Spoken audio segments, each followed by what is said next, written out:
Asia কাপে শ্রীলঙ্কাকে হারিয়ে বাংলাদেশ কিছুটা স্বস্তি পেলেও সামনে মহা গুরুত্বপূর্ণ চ্যালেঞ্জ খেলতে হবে বিশ্ব চ্যাম্পিয়ন ভারতের বিপক্ষে। এমন ম্যাচে টাইগার একাদশে কোনো পরিবর্তন আসবে কিনা তা নিয়ে ক্রিকেট পাড়ায় চলছে ব্যাপক আলোচনা। সেই আলোচনা থেকে বাদ যাননি জনপ্রিয় ধারাভাষ্যকার হর্ষা ভোগলে ও ভারতের সাবেক তারকা ক্রিকেটার রোহান গাভাস্কারও। সম্প্রতি জনপ্রিয় ক্রিকেট ভিত্তিক ওয়েবসাইট ক্রিকবাজের এক অনুষ্ঠানে ভারতের বিপক্ষে ম্যাচে কাকে খেলানো উচিত এবং সেই ম্যাচে কার উপর বাড়তি নজর রাখতে হবে সে ব্যাপারে আলোচনা করেছেন হর্ষা ও রোহান। ব্যাট হাতে অবশেষে রানের দেখা পেয়েছেন তাওহিদ হৃদয়। দীর্ঘদিন তার ব্যাট নীরব থাকলেও শ্রীলঙ্কার বিপক্ষে ম্যাচে সেই প্রত্যাশিত ইনিংসটাই খেলেছেন। বড় মঞ্চের হৃদয় কতটা ভয়ঙ্কর হতে পারেন সেটারই দেখা মিলেছে লঙ্কানদের বিপক্ষে ম্যাচে। ভারতের বিপক্ষে ম্যাচেও হৃদয়ের ব্যাটে রান আসুক এমনটাই মনে করছেন হর্ষা। তবে শুধু হৃদয় না, ওপেনারদেরও ভালো করার তাগিদ দিয়েছেন এই ধারাভাষ্যকার। তিনি বলেন, বাংলাদেশের জন্য হৃদয় অবশেষে সেই রানগুলো করলো যা ওর অনেক দিন ধরে পাওনা ছিল।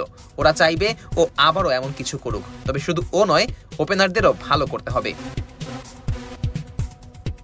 বাংলাদেশের ওপেনিং নিয়ে ঘুরে ফিরেই আলোচনা হচ্ছে। টুর্নামেন্টের শুরুটা ইমন তামিম জুটিতে হলেও সবশেষ দুই ম্যাচে ইমনের পরিবর্তে ওপেনিংয়ে খেলানো হয়েছে সাইফ হাসানকে।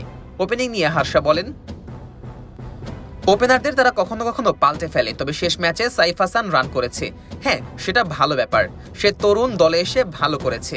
সাইফ আর তানজিদ হয়তো ওপেন করবে, তবে মাঝের দিকে হৃদয়ের ফর্মে ফেরা, নাম্বার 4 পজিশনে ভালো খেলা, এটা বিশাল ব্যাপার। এখন তার কাছে প্রত্যাশা সম্ভাবনাকে বাস্তবে রূপ দেওয়া।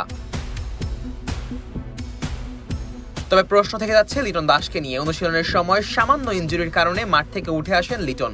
যদিও লিটনের ইনজুরি খুব একটা গুরুতর না, তবে তিনি যদি খেলতে না পারেন তাহলে তার বদলে দলে কে আসতে পারেন এমন প্রশ্নের উত্তরে রোহান গাভাস্কার বলেন, যদি লিটন না খেলে আমি পারভেজ হোসেনকে নিব, কারণ পরিসংখ্যান বলছে বাংলাদেশের ব্যাটারদের মধ্যে তার স্ট্রাইক রেট 150-এর উপরে, তাই তাকে অবশ্যই নেওয়া উচিত। যদি সে ভালো খেলে, এই স্ট্রাইক রেটে ব্যাট করে, তাহলে ম্যাচের মোড় ঘুরে যাবে। তখন অন্য ব্যাটাররা বাকিটা সামলে নিতে পারবে। ভারত বাংলাদেশের এই লড়াইয়ে নজরটা থাকবে কোন খেলোয়াড়ের দিকে, এই প্রসঙ্গে হর্ষা বলেন, আমার নজরে থাকবে মুস্তাফিজ। উইকেট সহায়ক হলে ও আবারও দারুণ বোলিং করতে পারবে। ওর কিছুটা খারাপ সময় যাচ্ছিল, তবে এখন আবার ছন্দ ফিরে পেয়েছে। আমি ব্যক্তিগতভাবে তানজিমকেও খুব পছন্দ করি, কিন্তু ওকে খেলানো হচ্ছে না। তারা আবার তাসকিনকে নিয়েছে, সঙ্গে শরীফুল আছে যে একটু সুইং করাতে পারে। তাই আমার পছন্দ মুস্তাফিজ, আর ভারতের হয়ে সূর্যা কুমার যাদব। অন্যদিকে রোহান গাভাস্কার বাংলাদেশ থেকে নজরে রেখেছেন জাকের আলীকে। তিনি বলেন, আমি যাব জাকের আলীর দিকে, কারণ দল যখন চাপে পড়ে, উইকেট পড়ে যায়, তখন সামনে এসে ব্যাটিং সামলে নেয়, রান করে দলকে প্রতিযোগিতামূলক জায়গায় নিয়ে যায়। তাই আমার কাছে জাকের আলী মূল খেলোয়াড়। আর ভারতের হয়ে আমি আবারও অভিষেক শর্মার নাম বলবো।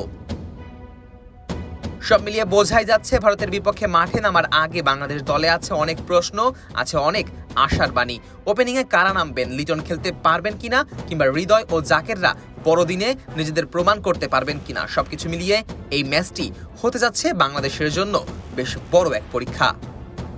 Najmus Sakib, on field.